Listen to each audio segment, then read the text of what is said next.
Hello guys! Hello Capricorn! Welcome dito sa ating channel, Kapalaran 888. Welcome! Alamin natin kung anong messages, vibration, gabay energy. Ito ay general reading, so pwede kang makaresonate.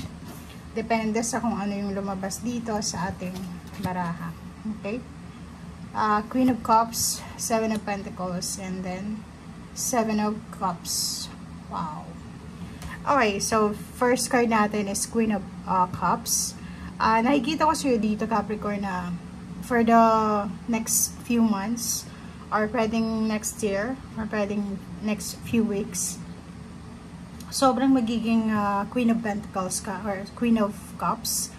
Kasi parang sinasabi sa'yo dito na marami kang hinihintay, lalo na sa usaping salapi. It's either fulfillment or achievements sa isang project, relocation, travel, may ma-achieve ka. Lalo na next year, parang nakikita natin na sobrang magiging peaceful, at peace ka. Sobrang balance, sobrang secured, stable yung relationship mo, and at the same time yung financial na estado mo sa buhay. Okay?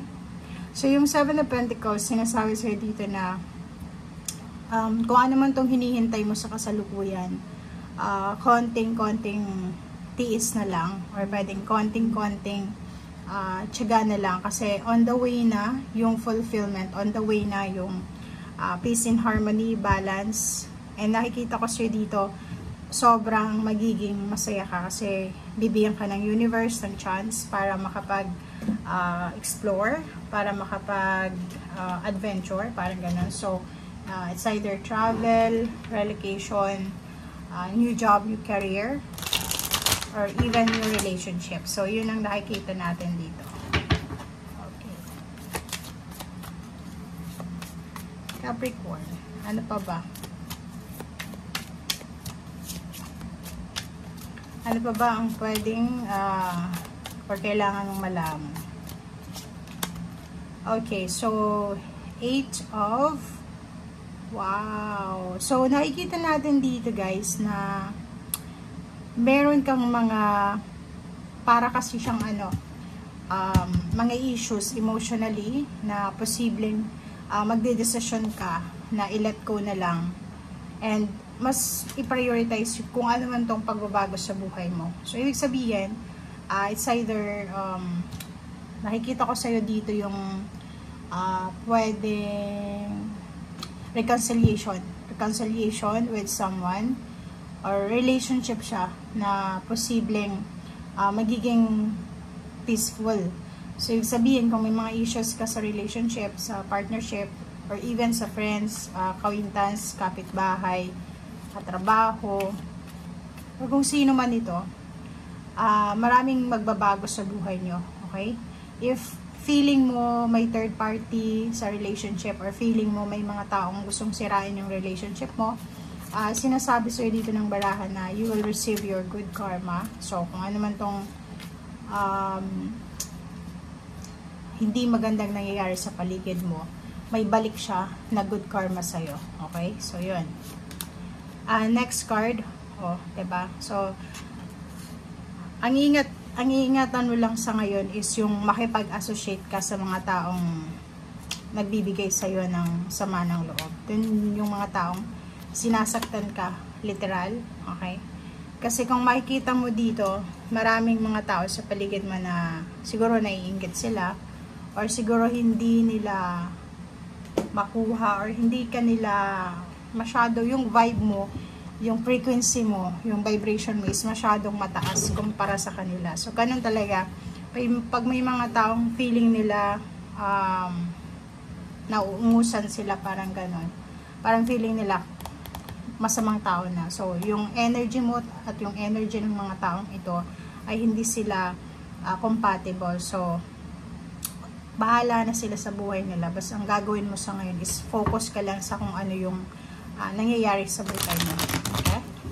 Nakikita ko sa'yo dito, ang dami-dami mong kailangan asikasuhin. Magiging sobrang workaholic ka. Workaholic. Magiging sobrang busy. Okay? Busy. lahat ng Capricorn. Okay. So, the World card.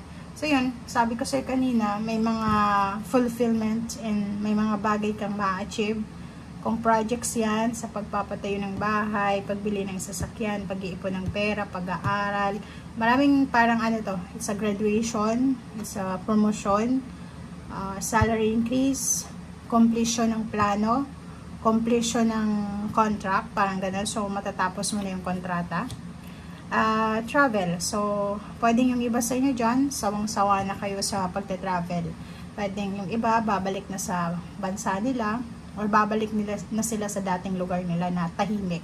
Or yung iba, tapos na sila sa isang kontrata, and then lilipat sila ng another place or another location, another contract, another company. Okay. Nakikita natin dito yung separation anxiety. Kasi parang nakikita ko sa'yo dito na nahihirapan kang tanggapin kung ano itong pagbabagong nagaganap sa buhay mo. So, ibig sabihin, napamahal ka na dyan sa trabahong yan, sa lugar na yan, sa relationship na yan, or sa kung ano man yan na kinalalagyan mo sa ngayon. Okay? Victory and success, and 9 of Cups. So, nakikita natin dito, may mga Capricorn na makakamit nila kung ano man ang victory, success, recognition, awards. Yun nga, may graduation dyan. May completion ng contract, completion ng projects, completion ng mga dapat kumpletuhin. Pwedeng may kakasal, pwedeng may magse-celebrate ng kung ano man na recognition, na may kainan, may inuman, ganyan, ganito. And itong 9 na cups dito is fulfillment, happiness. So, ibig sabihin, kung ano man to na source of happiness na to, okay, or kung ano man itong mangyayari sa'yo, is posibleng siya yung magdadala sa'yo ng sobrang happiness. Okay? May mga bagong healthy regimen, healthy lifestyle, healthy routine, new relationship, new babies, may mga lilipat sa bagong bahay, mga bagong kaibigan, bagong posisyon sa trabaho, bagong obligation, bagong duties, responsibilities, and paalis ka na sa 5 of Pentacles. So, sinasabi sa iyo na may good news. Ito yun. So, anticipate mo ang good news na to kasi ito yung parating sa iyo. So, may paparating sa iyo isang napakabilis na balita. Mabilis, maganda, secured, stable na balita na pwedeng siya yung iaalis ka niya sa scarcity, sa problema sa pera. Like for example, kung may kailangan kang pera, ang balitang ito is tungkol sa perang hinihintay mo or sa perang kailangan mo. So, pwede mo magpapautang sa'yo, makakabayad ka sa utang or anything na kapag kakaperahan siya. Okay? So, if health naman, recovery ng health. So, may mga gamot na madidiscover or mga kung ano man na alternatibo para sa physical health healing. Okay? Thank you guys. Bye!